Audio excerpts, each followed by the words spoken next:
the largest defense contractor in business. So that's the background for that school. Thank you, gentlemen. At this time, that concludes the questions. Now, beginning with Mr. Rowe, we're going to give each of you an opportunity for a closing statement, comments, address whatever you wish to, and we're going to give you 2 minutes. Mr. Rowe. Thank you, Lynn. Thank you, Deanne. Thank you all for having us out tonight. As I said earlier, my wife and I have traveled over 40,000 miles. We have a burden for the direction our country is headed. I believe in America that the core root of our problem is that we've abandoned our constitutional principles upon which this country was founded. In the time frame of 237 years, we have had one constitution. And ladies and gentlemen, this republic we live in holds the world record. There's never been a republic in the history of the world to be governed under one constitution for this time frame. France, in the same amount of time, has had 13 constitutions. If you send me to Congress, I will take with me 3 core principles. And these 3 core principles, I think, are the 3 core principles of our founding fathers. We are only entitled to very few things from our federal government. Those are life, liberty, and the pursuit of happiness. If you're expecting anything more from your federal government, you're expecting too much. I've talked a lot about the generation that has forgotten what John F. Kennedy said. That's not what your country should do for you, that's what you can do for your country. Go to Walmart every afternoon and see the generation of Americans that are expecting happiness from their federal government, able-bodied people that are not working. Life is the premise upon which this country was founded. It is protected in nearly every article of our Constitution, yet we've abandoned the principles of life that we once protected. Liberty. How many of you know that if you go to bed at night and you're burdened down with $15.7 trillion in debt, you don't have liberty? Liberty is being stolen from us from within our own government by the tune of billions and trillions of dollars of debt. And finally, core principle number 3, the right to pursue happiness. The federal government does not provide happiness. It is not its role. And we must raise up a generation of Americans that will realize our own happiness is to have liberty and to pursue our own happiness. If you send me to Washington to be your congressman, those are the 3 key principles I will operate on and will be honored to serve you and represent Eastern Oklahoma values in the United States Congress. Thank you.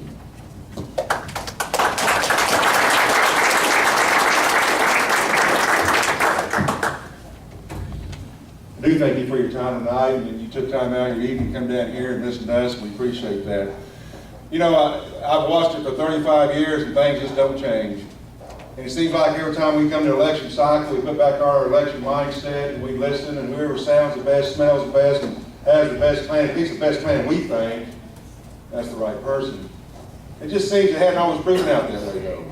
And there again, I said to begin with, it has nothing to do with the quality for you. You got some quality gentlemen, but I like every one of them. I hope and soon we'll be friends until we take our last breath. But what I wanted to run for is offer you something totally different to address the root issue that I've already mentioned. If that's what you want to do, am the only one with the training, experience, and position to do that. If that's not something you want to do, that's fine. Man, you got 5 good men to choose from. But I want to give you an opportunity to go out and address this root problem. Because all these other things, it's the system. The system is broke. I've heard a lot of people say, well, our system's broke. Well, I agree with you in a lot of ways. It's not the Constitution, that's not the system, because they're not using that system. It's man's system. Man has developed a system to benefit man. It's not taking care of us, we the people, it's taking care of those in the offices. And that's why I wanted to run to challenge that, and to challenge them to be who they say they are. You see, if I can't get someone and hold you accountable to vote the way you say you believe, well, then you're a liar at best and a hypocrite at worst. What are we going to do about it? Are we going to address the symptoms, keep looking for a good symptom, a good idea for another symptom? Are we really going to address the root problem once for all? Our founders knew exactly, and every one of them talked again and again and again about the Constitution and about the biblical principles. We have swayed so far from those, that's why we have the problems we do. And I'll assure you that God will never again bless a nation that has turned away from Him like we have.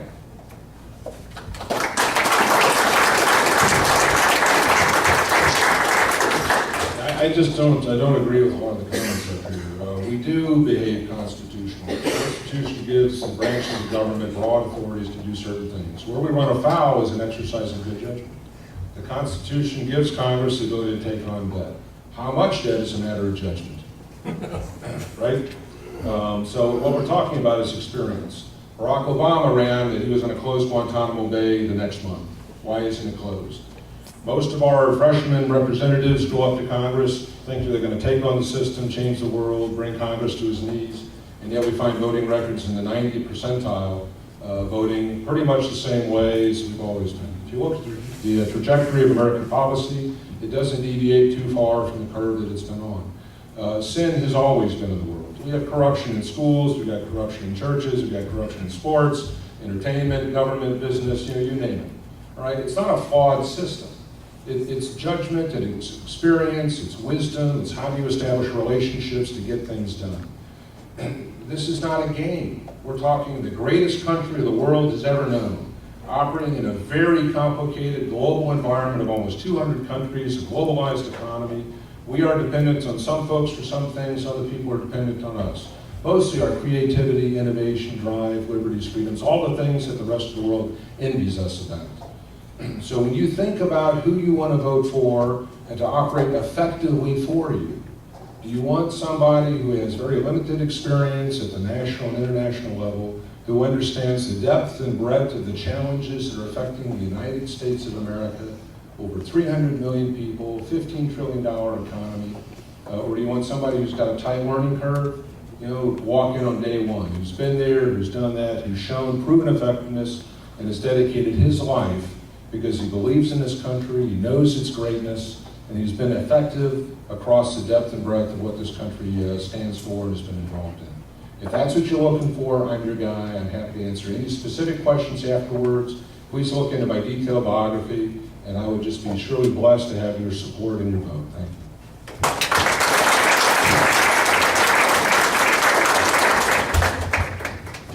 Well, I'm thrilled that this room is full, because it means that you care about your country, you care about the 2nd District, and it's too important for us to take this lightly. So I appreciate you coming out, because there's a lot of things you could be doing, but nothing is more valuable than what you're doing right now. I may not be the most polished individual up here, but I can't help but being genuine. I'm here to serve the people from a pure heart. I've done that for 6 years in Oklahoma, in the State House. Not because I want to advance myself, because I wanted to serve the people. And we've got a country that needs public servants who are citizen legislators.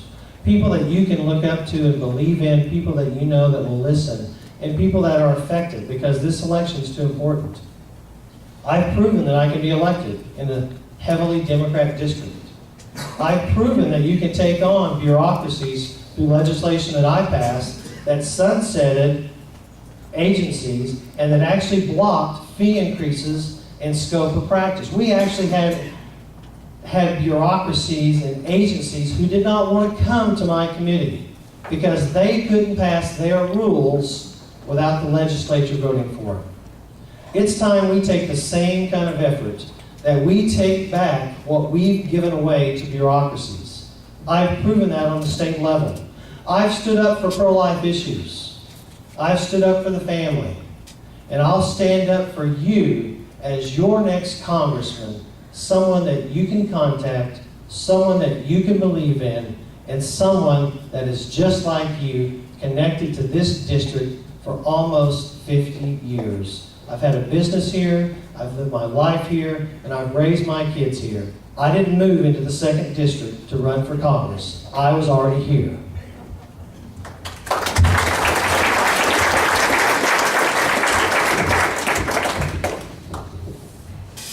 Well, I also want to thank everybody for coming. It's kind of like coming home when I come to LeFlore County, just because I have so many pleasant memories of coming to my aunt's house here, going to grandma's house here. Again, when you're born and raised in the 2nd District, you'll always be part of the 2nd District.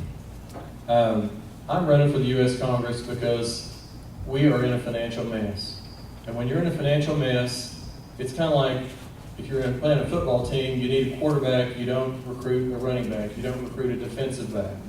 Right now, I think the next people that we send to Congress need to have financial knowledge. Yes, George, I think they need to have legislative knowledge because we don't have a lot of time to craft the reform measures that need to be done. But I also think they need business knowledge.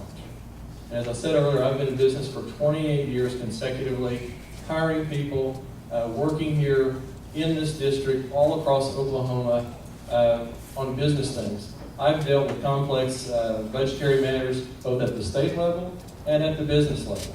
When you own a small company, but you also own a large public corporation, you deal with the Sarbanes-Oxleys as well as just the small EPA measures, things like that that concern your business.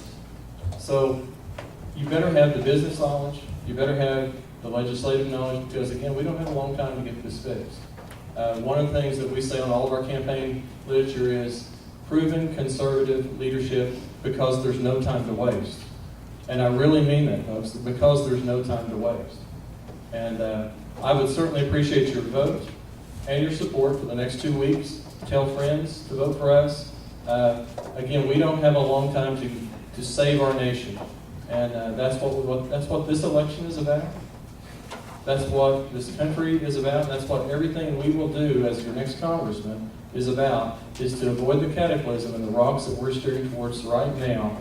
If we don't fix them, we're a mess. Again, I would certainly appreciate your vote 2 weeks from tomorrow. Thank you.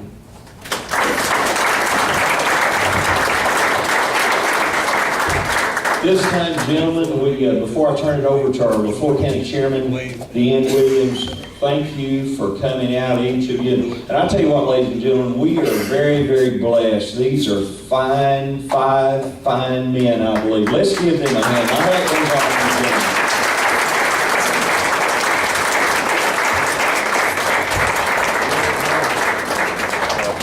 We couldn't be prouder of the quality of candidates that we have running for this office. Thank you again for being here. Just a couple little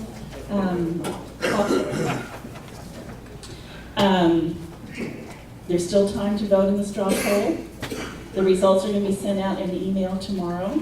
I'll send that to the candidates also for a year.